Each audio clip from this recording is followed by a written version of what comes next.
Hi, my name is Scott Ligon. I am the director of Escape Velocity, a short film that explores the connection between ADD and creativity.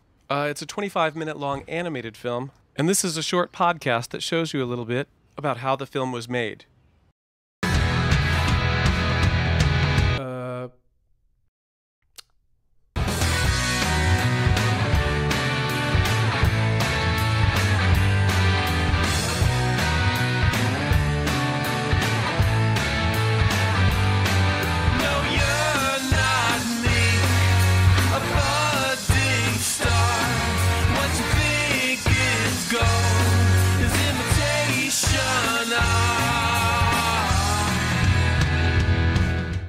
Escape Velocity has recently signed an exclusive distribution agreement with Shorts International, the world's leading short film brand. Here's a little information about how Escape Velocity was made.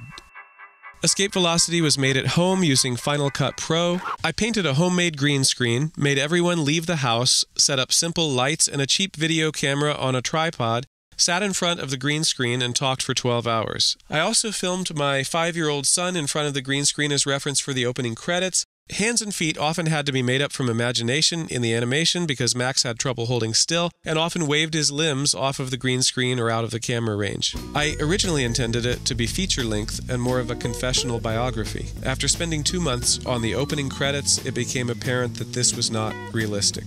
The movie, except for a few clarifying statements added later, was completely ad-libbed. I added, subtracted, and rearranged until themes started to emerge. Although ADD and the rants on creativity were always intended to be part of the movie, they weren't necessarily the emphasis. As I viewed the footage and pared it down to about 20 minutes of content, those ideas emerged as the predominant themes in the film. I selected a series of anecdotes from personal experience that worked to support the themes, which really weren't hard to find. From there, I keyed out the green, made me into a high-contrast talking head, filmed additional reference photos and video, and proceeded to draw on a Wacom drawing tablet for the next year and a half. I was trained as a painter, and whatever medium I work in, I tend to approach it from that perspective. For the last few years, I've made digital art, and this movie was very much an extension of my digital painting. In keeping with the subject matter, different treatments were used with different sequences. Some sequences were puppet animation, where bodies, arms, and legs were prepared as individual pieces and animated. Some were based on reference video, painted on and embellished. Others were drawn by hand, frame by frame, in traditional animation style. Many sequences had many layers involving multiple styles within the same sequence. I continued adding and subtracting material as I worked, trimming scenes and refining the timing. I drove my wife Laura crazy, constantly asking her to view multiple versions of the same scene to see what works. Working without a plan was appropriate for the piece, but made things very time-consuming. It's fortunate that I was working in solitude and that no one was waiting for me to complete the film. I often did quite a bit of animation on a sequence only to find that it didn't work and toss away all the results of my labor. I shamelessly rated previous work that I had done and incorporated it into the film. 8mm films that I'd done just fooling around, drawings from an aborted comic book, a song I wrote and performed with my old band, many of my digital paintings, these all made it into the movie. I also found songs from bands I'd known, admired, and sometimes performed with, and with their permission, incorporated them into the movie. Of all the aspects of the movie, only the sound effects turned out to be easier than anticipated. I had a great time recording the shower for rain, sloshing the tub for a boat in water, tuning, untuning, and scraping the strings of my guitar for transitions.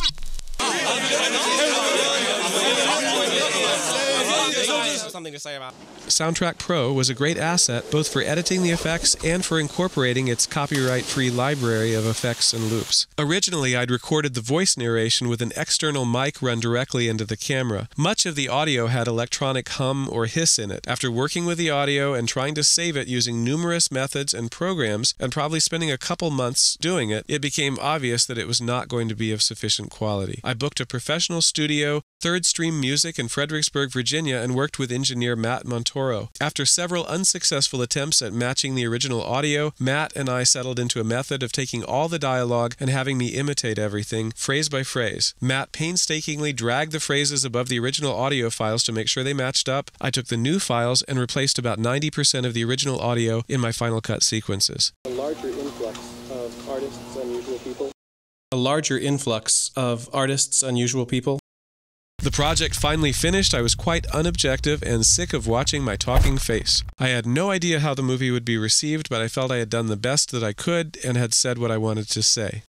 The movie gained momentum, and I found myself lecturing on film in festivals alongside people I greatly admired. One of my favorite books I read in preparing for the project was $30 Film School by Michael Dean. I sent him a DVD and a note of thanks for the information and inspiration. Michael, in turn, invited me to include 10 minutes of the film in the DVD included in the revised version of the book. The film is played all over the world, including screenings in San Francisco, London, and Toronto. It's toured Russia and surrounding countries with Russian subtitles. The film has won several awards, including Best Experimental Film at the USA Film Festival, Dallas, Texas. This is an Academy-qualified competition. At the Port Townsend Film Festival, where Escape Velocity won Best Short Documentary, the film was seen by Carter Pilcher, CEO of Shorts International, where he offered to distribute the film. In the 10 months since the release of the film, I've gotten emails from people all over the world, disenfranchised artists and creative types that have found encouragement in the film. Therapists, doctors, and teachers have requested the film to be used in their practices. A couple of well-respected film programs are using Escape Velocity in their classes. Escape Velocity is a modest, homemade effort, but I've been extremely gratified by people's reaction to the film and the possibility that I've made a small positive impact in people's lives.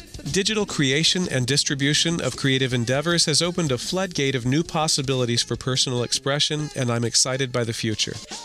Now go make your own film! Now go make your own film. Okay, ready? Okay, 1, 2, 3. 1, 2, 3. Now go make your own film! Now go make your own film. Okay. Oh, you wanted to do it for real then? Okay. Okay, ready? 1, 2, 3. Now go make your own film. I forgot the words. Now go make your own film. 1, 2, 3. Now go make your own film.